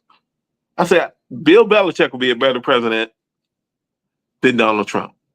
I said, first of all, neither one of them have political backing or whatever, aspirations. They shouldn't have originally. But I said, Bill Belichick, they both got young wives or young girlfriends. Bill Belichick's is hotter. I'm just joking. But then also, Bill Belichick got 6 Super Bowls, and he's proven to be a leader of men. He is a leader of men. He's a leader of men. Now, tell me, with no political background and knowing what you know about each person, who would you rather be president of the United States today, Bill Belichick or Donald Trump? Bill Belichick. Isn't that not crazy? Is that and it's without you didn't even have to think about it, did you? Because he's got a better track record of being successful. Isn't that crazy? To the retired football coach that had to go to North Carolina to get a job, that had 6 Super Bowls. But I'm gonna be honest, we could probably go down the list. We could probably name 10 or 12 football coaches. Exactly. Or basketball. I can go down the line in basketball too. Basketball. We can go to baseball. We can go to I'd rather have so man. You know what? Also, Tomlin 2028, man. I mean, listen. Tomlin 2028. You know, timing is everything. Timing is everything in life. And we know the timing of Trump winning and getting the nomination is rooted in what large groups of people were starting to feel like about the country, right? Yeah. We were coming out of 8 years of Obama. Mm-hmm. Now, if you let certain people tell it, he was the worst thing ever. Not by the numbers, not by the results. Right. And then what's crazy, this is something else I was saying at work, bro. This is something I was saying. But there are videos circulating of Obama's speeches that he's been doing lately. And a couple of them, he's like, can you imagine if I did any of this that's going on right now? Yeah. Obama, and people might not have the memory of it, there was a 3-week-long quote unquote scandal because that man wore a tan suit.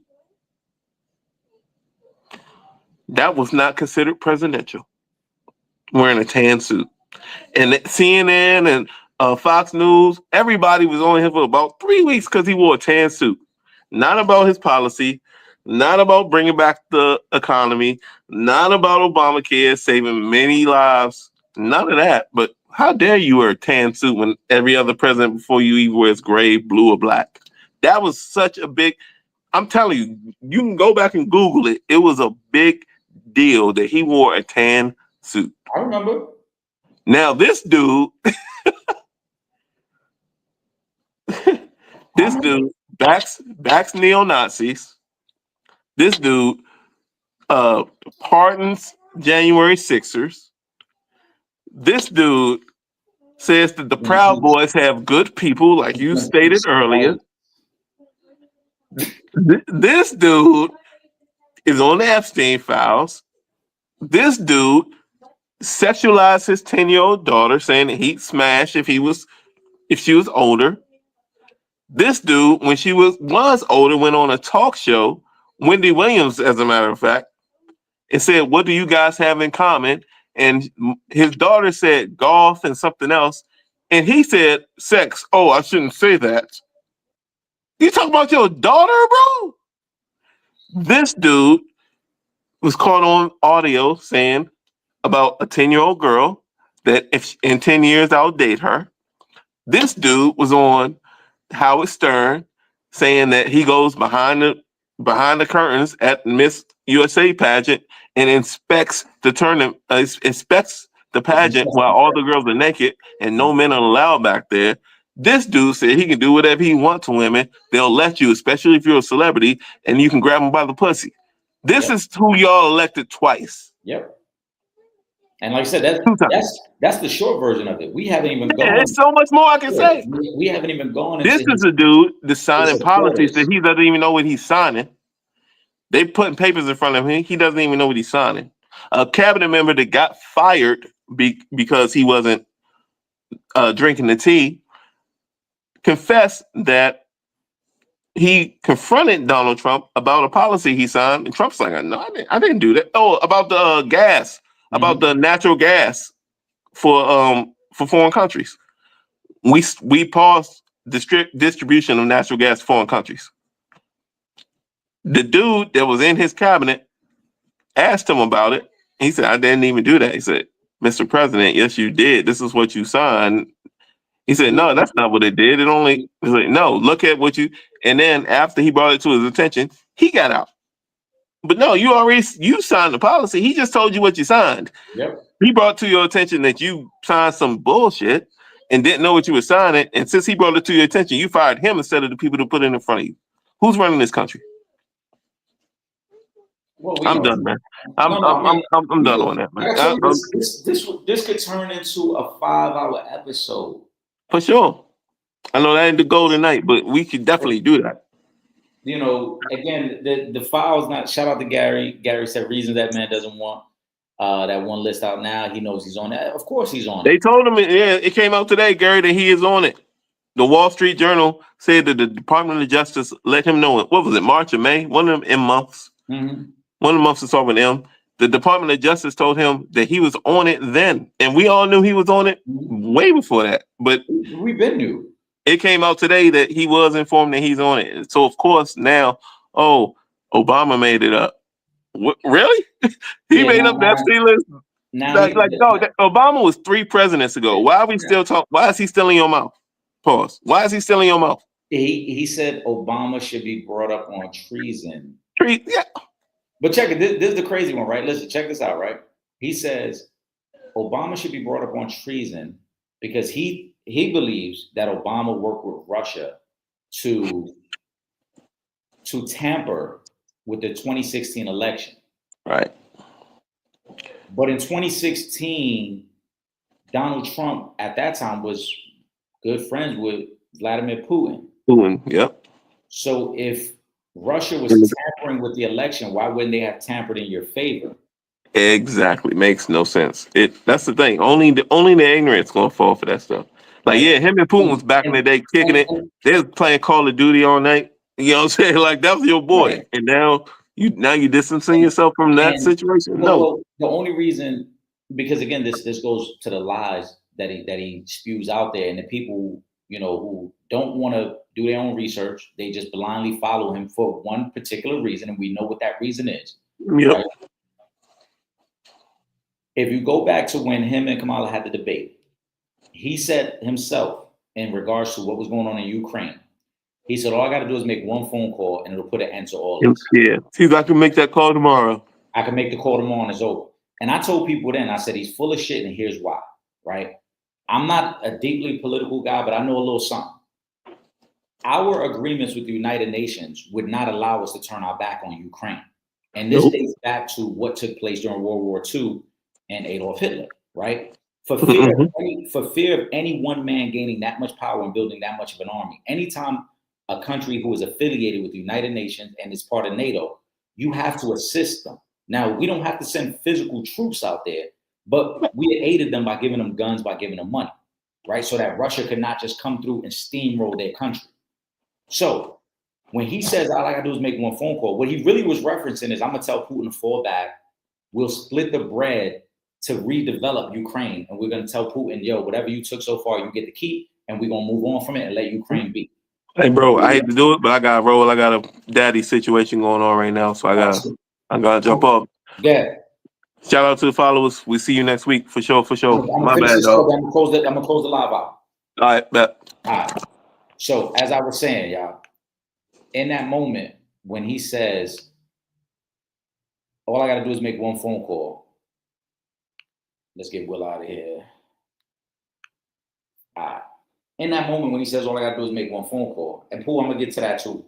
I'm sorry that Will had to go, but we're gonna get to that.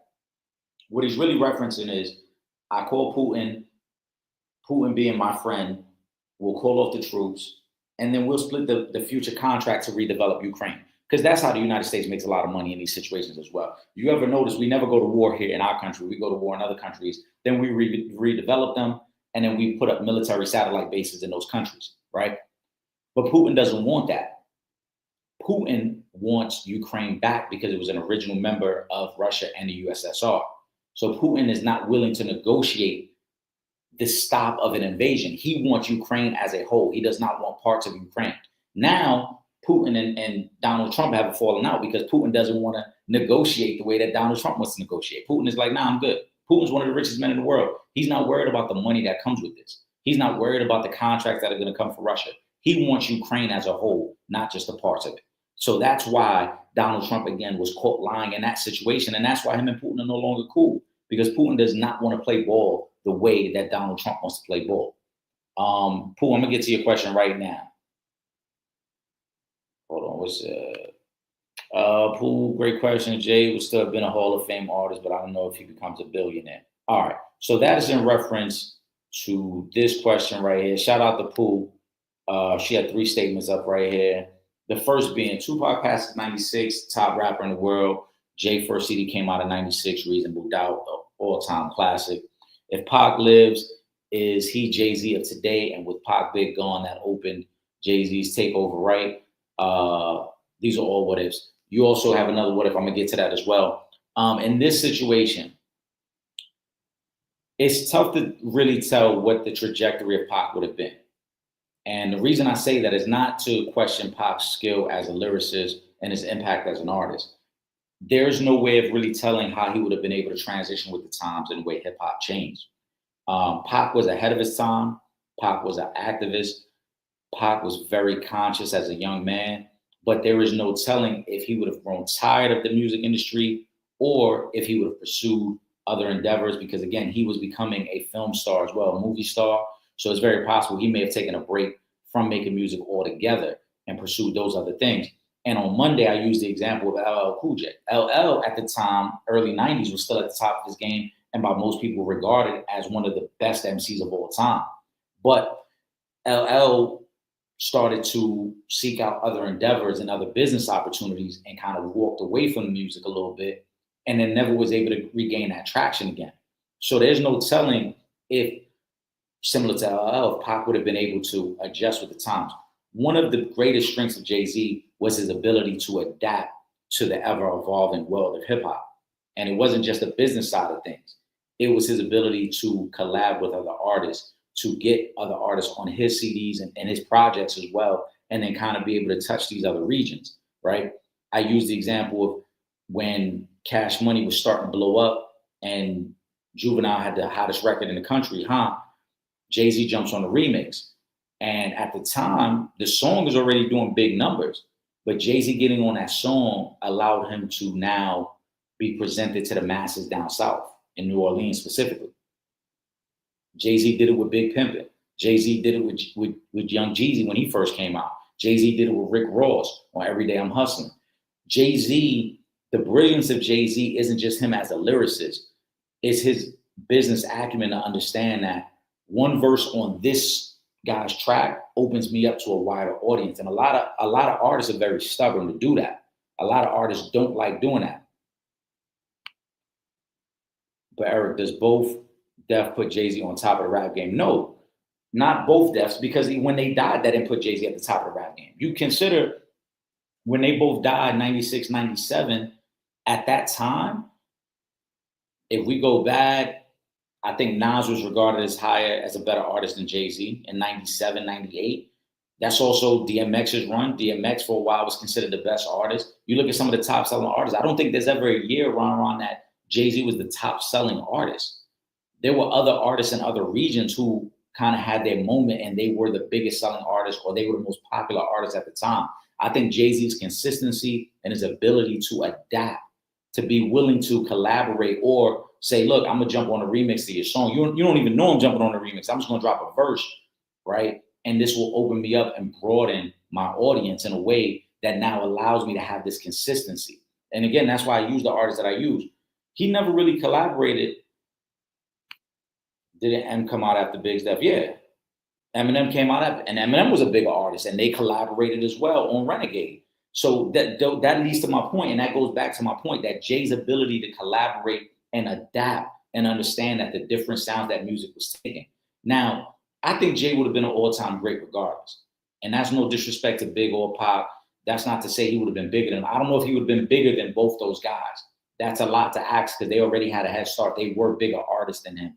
But again, they would have had to transition and adapt in the same way that Jay-Z was able to do. If they weren't able to do that, they would have faded to the background like a lot of other artists did as Jay-Z continued to ascend. So they would have still had to adapt. But that to me is Jay's greatest strength. His ability to adapt.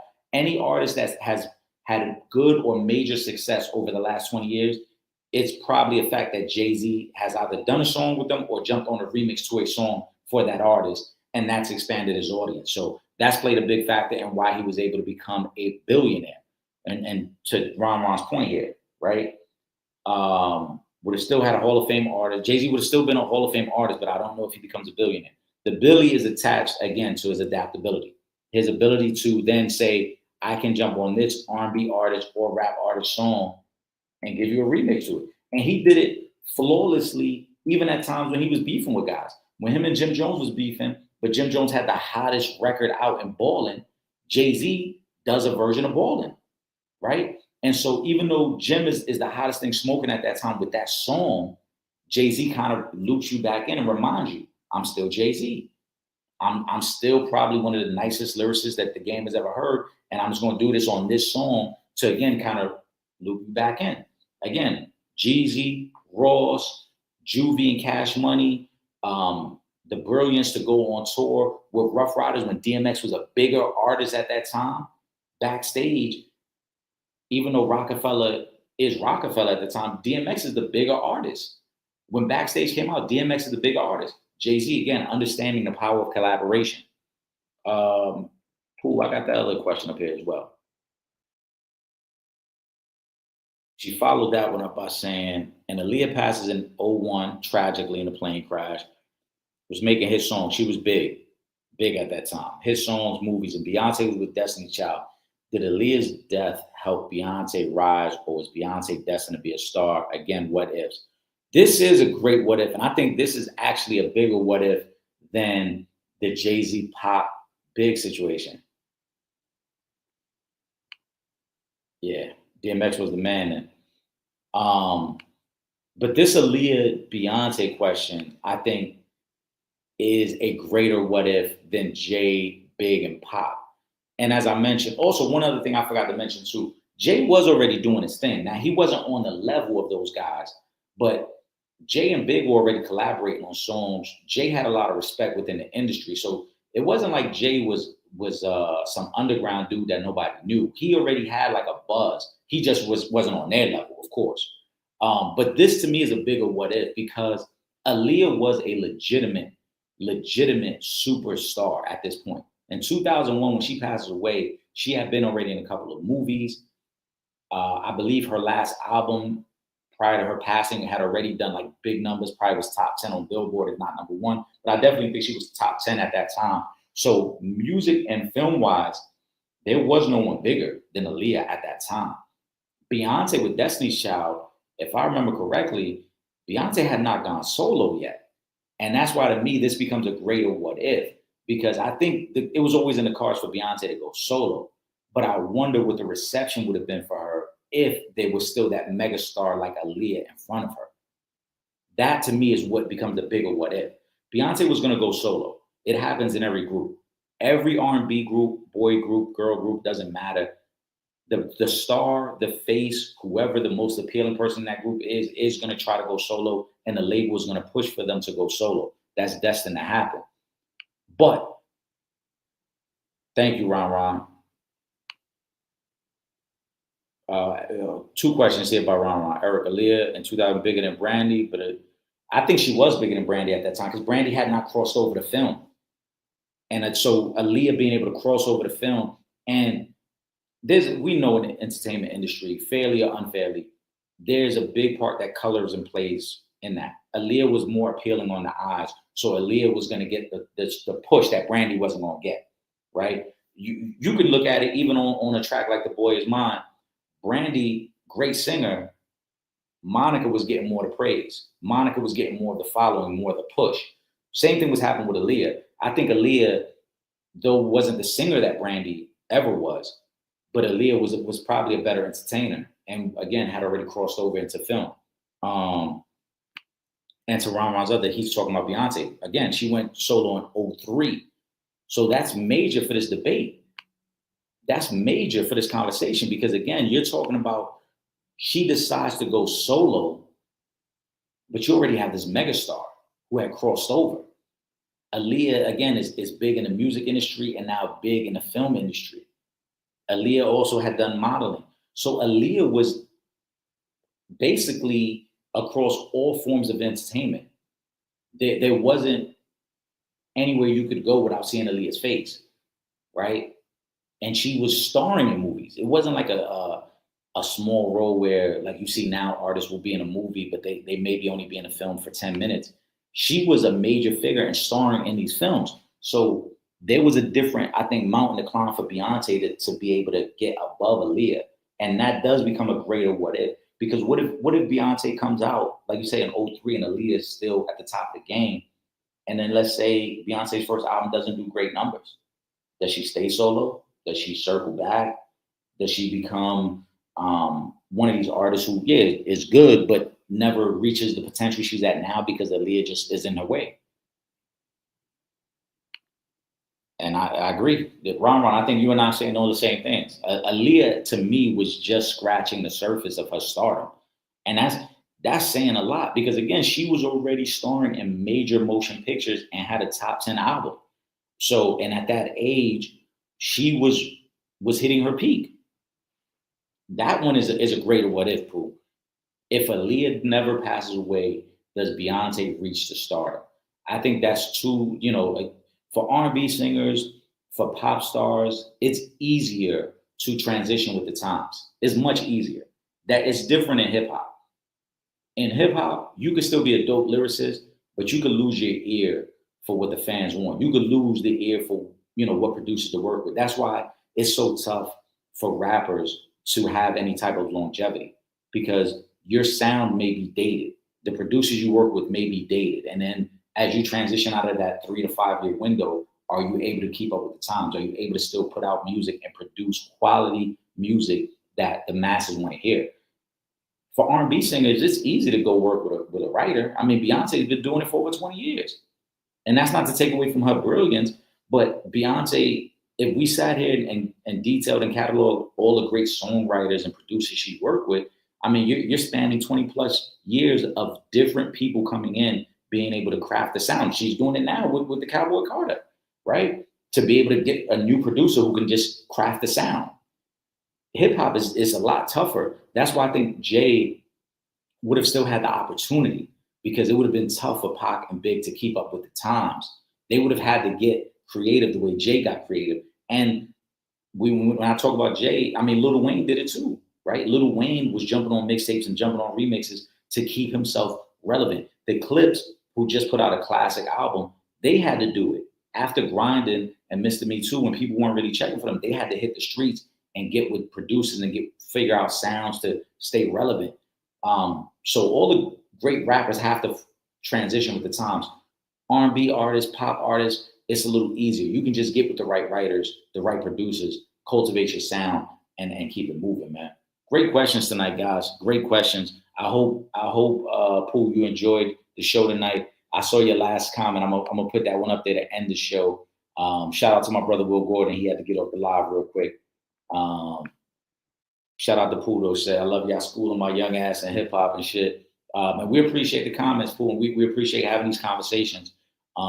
Make sure you guys are subscribed to the podcast. We are live every Wednesday night on Facebook, YouTube, and Instagram. We will be back next Wednesday, 7:30 p.m. Vern, you joining late. Vern, we talked sports earlier. Shout out to Vernon Brownlee. Vern, we got to get you back on too, so we can get into the gambling conversations as well.